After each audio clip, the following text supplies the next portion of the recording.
Hi guys. तो आप सबको हमने नंबर सिस्टम में यानी कि संख्या पद्धति में लगभग सभी डिफिनेशन जितनी भी परिभाषाएं हैं सब बता दिया गया है। और आज आप सबको हम क्लास 9 की वास्तविक संख्या पढ़ा रहे हैं।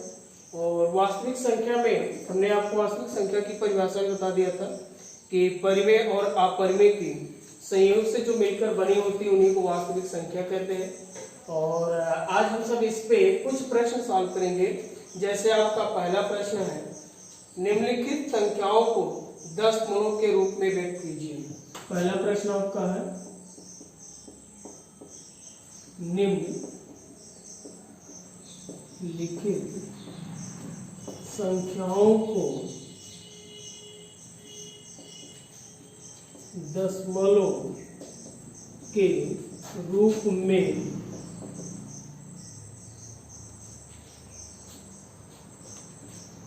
व्यक्त कीजिए। ठीक, अब इसमें आपको कुछ भाग दिए हैं। जैसे पहला आपको दिया है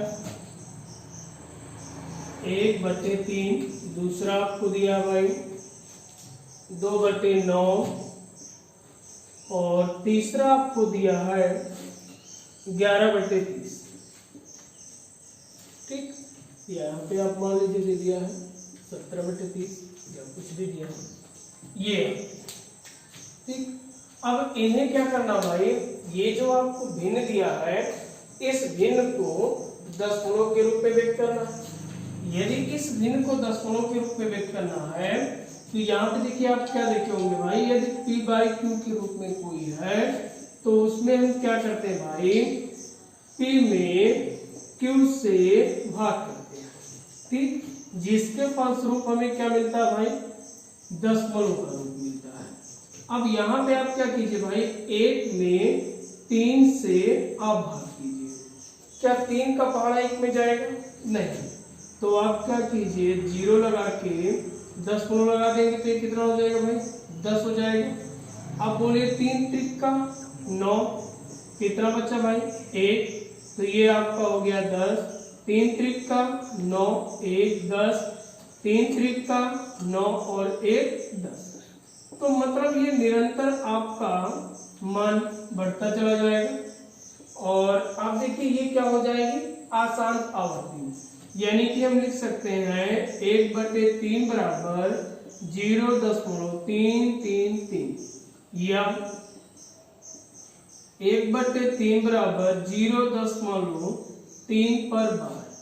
यानी कि जब किसी अंक की पुनरावृत्ति निरंतर होता रहे, जैसे 3 3 3 3 बार बार आए, तो आप क्या कीजिए भाई, उसे डायरेक्टली कर दीजिए। जितने जो अंक बार बार रिपीट हो उन्हीं अंकों पे आप बार लगा दीजिए और ये आपका क्या हो जाएगा भाई, आंसर। तो ये भी आपका क्या हो जाएगा, आंसर। मतलब आप चाहे इसको उत्तर लिखिए और चाहे इसको।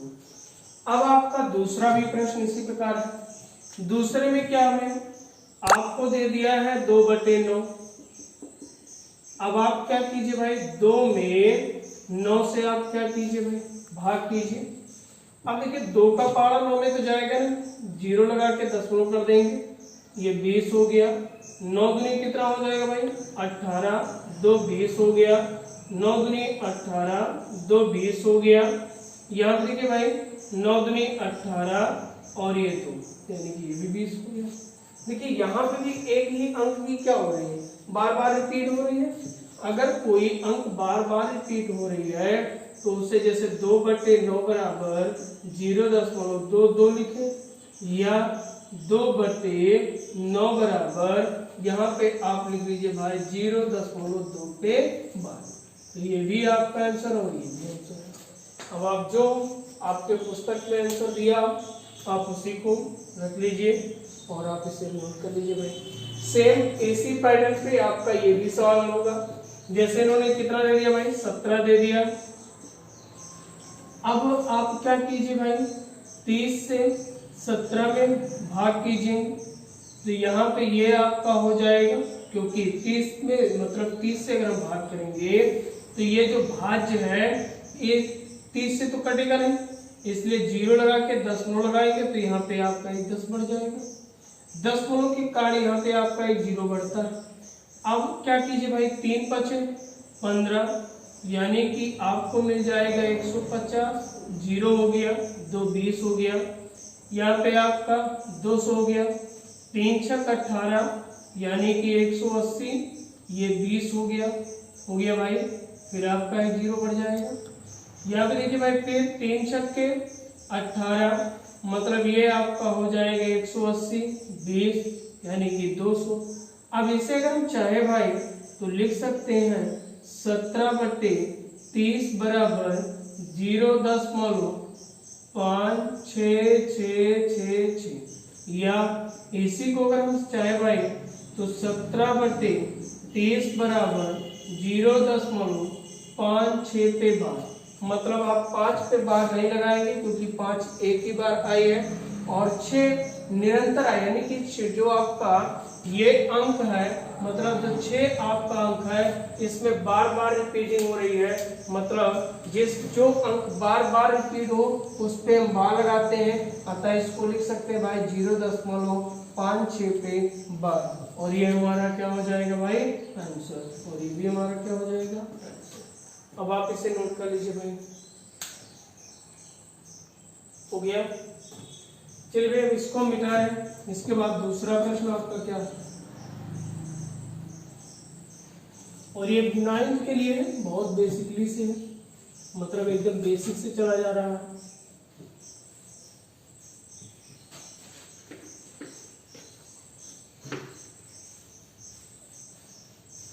ये हो गया।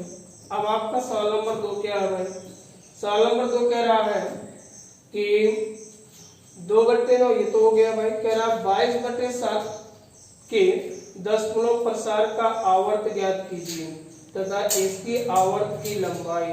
तो देखिए भाई, मतलब आपसे कह रहा है कि जैसे 22/7 है, ये पहला सवाल हो गया, 22/7 है, ठीक।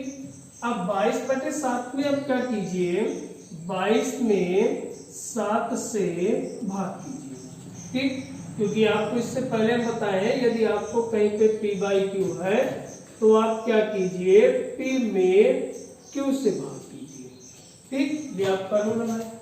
अब आप क्या कीजिए, 7 त्रिक कितना हो जाएगा, 21, यहाँ पे 1 बचा, 10 गुणा लगा दिए, ये हो गया, ठीक, और 7 इक्के कितना भाई, 7, यहाँ पे 3 बचा, 30 हो गया, 7 चौक 28, 2 बचा, 20 हो गया, 7 दूनी 14, यहाँ पे 6 बचा, 7 हो गया, ठीक। अब देखिए भाई यहाँ पे इसके बाद अब आपका 7 अट्ठे कितना हो जाएगा भाई, 56, 4 बचा, 40 हो गया, ठीक, 7 बचे कितना भाई, 35, 5 बचा, 50, 7 सत्ते 49, 1 बचा, 10, और 7 इक्के 7। अब आप देखिए भाई यहाँ पे कितना बचा, 3, 30 हो गया, मतलब अगर इसकी आवर्ती देखिए, ये इसकी निरंतर अंक विधि, पुनः आप देखिए यहाँ पे 1 आया है, इसके बाद फिर क्या आएगा, 4, मतलब अगर इसको हम देखें तो ये हमारी परिमेय संख्या, जैसे हम सब कहते हैं ना भाई कि जो हमारी पाई होती है, पाई का मान 22 कितना होता है, 7, अगर पाई का मान 22/7 वास्तव में होता तो ये आपकी नॉन रिपीटिंग होती, मतलब किसी भी अंक की पुनरावृत्ति नहीं होती। यहाँ देखिए 1 के बाद अब 4 आएगा, फिर 2 आएगा, 8, 5, 7, 1, मतलब वो निरंतर उसी अंक को रिपीट करेगा। इसलिए जो ये पाई का मान है, ये पाई का वास्तविक मान 22/7 नहीं है, हमने इसको माना है, ठीक, यानी कि वो आपके एक्चुअल वैल्यू नहीं है। तो यहाँ पे अब आप देखिए भाई ये 30 आया है, तो इसकी आवर्त की लंबाई क्या हो जाएगी, तो पहले आपका यहाँ तक हो जाएगा 60 तक, यानी कि पहले आवर्त की लंबाई, फिर आपका नीचे से आएगा, तो ये आपके आवर्त की लंबाई कहलाती है, ठीक। जैसे आपका 60 हो जाएगा, फिर आपका मान लीजिए जिस अंक पे पुनरावृत्ति हो जाए, या देखिए पहले यहाँ पे आया 10, फिर यहाँ पे 10 आया, अगर इसको हम मान लीजिए कोई पोजीशन दे रहे हैं, ये मान लीजिए m दे दिए, तो ये आपका पोजीशन क्या हो जाएगा, n, तो यहाँ पे आवर्त की जो लंबाई हो जाएगी वो m से n हो जाएगी। तो ये आपका था भाई आवर्त की लंबाई। इसे आप नोट कर लीजिए भाई। बुझा भाई? या आप इसी चीज को एक चीज और कर लीजिए भाई, आप चाहें तो इसे लिख लीजिए 22/7 बराबर 3.142857 क्यों?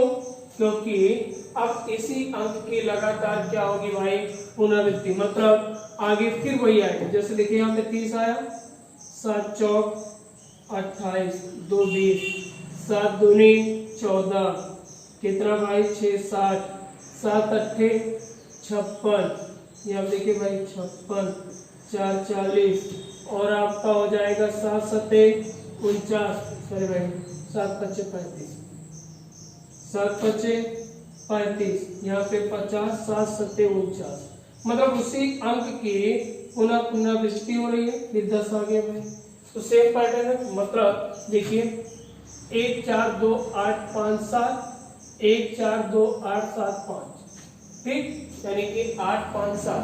तो यहाँ देखिए जो आपके पहली बार आए थे अंक वही अंक पुनः आ गए, यानी कि इस अंक की पुनः रिपीटिंग हुई है, मतलब पुनरावृत्ति हुई है।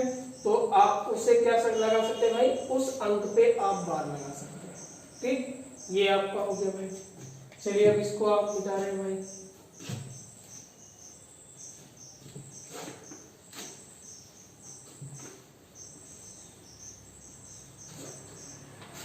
इसके बाद क्या भाई, अगला सवाल कह रहा है कि -16/45 का दशमलव प्रसार ज्ञात कीजिए। -16 और बटे कितना भाई 45। तो अगर -16/45 का प्रसार ज्ञात करना है तो पहले आप ये सोचिए कि यहाँ पे माइनस है ही नहीं।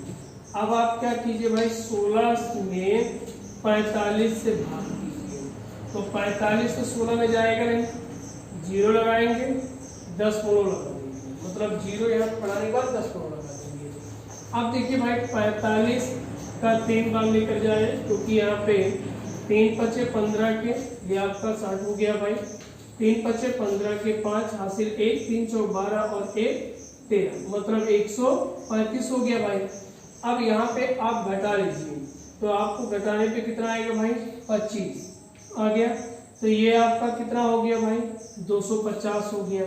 अब अगर ये 250 हो गया तो यहाँ पे कितनी बार ले जाए, 6 बार, देखा जाए अधिक भी हो सकता है कम भी हो सकता है, या 5 ही बार ले जाए।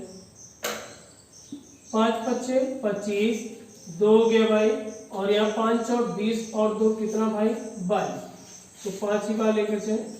ये आपका 10 में से 5 गया 5, 4 में से अगर 2 गया तो 2, ये भी आपका 25 हो गया कैंसिल, तो ये आपका हो गया 250, यानी कि आपका -16/45 बराबर मिल जाएगा 0.35। अब देखिए फिर यहाँ 5 बार जाएगा, फिर 5 बार, फिर 5 बार, भाग करके एक बार देख लीजिएगा, तो 5 5 5 लिख सकते हैं भाई। यहाँ पे आगे माइनस, तो आप क्या लगा देंगे भाई, -16/45 बराबर माइनस आपको मिल जाएगा 0.35 के बाद, और ये आपका हो जाएगा दशमलव प्रसार। नोट कर लीजिए भाई इसको।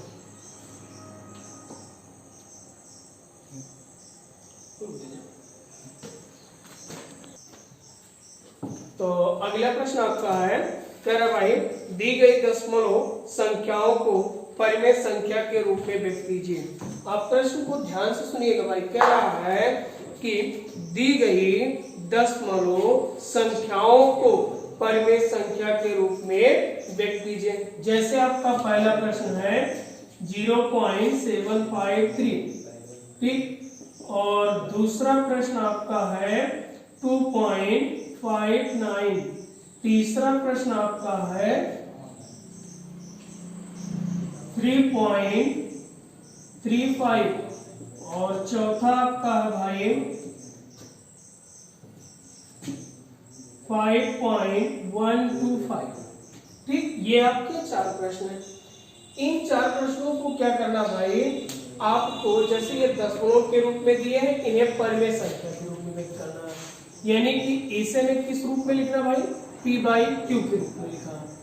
ए से भी किस रूप में, P बाई क्यू, इसको भी किस में भाई, P बाई क्यू, और इसको भी किस रूप में, P बाई क्यू। मतलब हमें इन चारों प्रश्नों को P बाई क्यू के रूप में लिखना है।